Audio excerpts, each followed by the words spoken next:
السلام علیکم ورحمۃ اللہ وبرکاتہ۔ آپ تمام حضرات خیریت اور عافیت کے ساتھ ہوں گے، اللہ پاک سے اس کی امید رکھتا ہوں۔ آئیے ہم اور آپ مل کر محمد صلی اللہ علیہ وسلم کی سیرت مبارکہ سماعت فرمائیں۔ بسم اللہ الرحمن الرحیم۔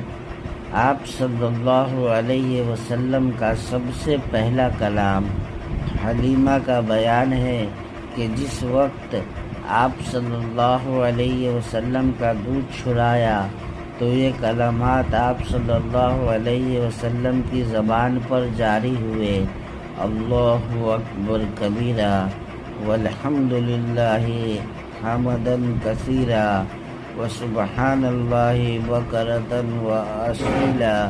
یہ آپ صلی اللہ علیہ وسلم کا سب سے پہلا کلام تھا۔ آپ صلی اللہ علیہ وسلم کا نشو و نما اور سب بچوں سے اچھا تھا کہ 2 سال میں ہی اچھے برے معلوم ہونے لگے۔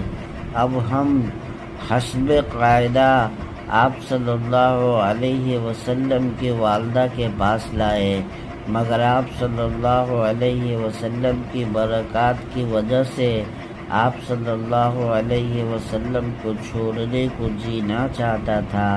اتفاقاً اس سال مکے میں طاعون پھیل رہا تھا۔ ہم وبا کا بہانہ کر کے پھر آپ صلی اللہ علیہ وسلم کو ساتھ واپس لے آئی۔ آپ صلی اللہ علیہ وسلم ہمارے پاس رہے، باہر نکلتے اور لڑکوں کو کھیلتے ہوئے دیکھتے تھے، مگر خود علیحدہ رہتے تھے۔ ایک روز مجھ سے فرمانے لگے کہ میرے دوسرے بھائی دن بھر نظر نہیں آتے، وہ کہاں رہتے ہیں؟ میں نے کہا وہ بکریاں چرانے جاتے ہیں۔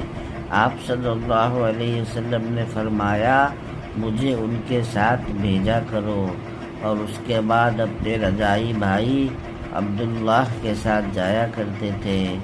ایک مرتبہ دونوں مویشی میں پھر رہے تھے کہ عبداللہ دوڑتے اور ہانپتے ہوئے گھر پہنچے اور اپنے باپ سے کہا کہ میرے قریشی بھائی کو 2 سفید کپڑے والے آدمیوں نے پکڑ کر لٹایا اور سینہ چاک کر دیا، میں ان کو اسی حال میں چھوڑ کر آیا ہوں۔ ہم دونوں گھبرائے ہوئے جنگل کو دوڑے، دیکھا کہ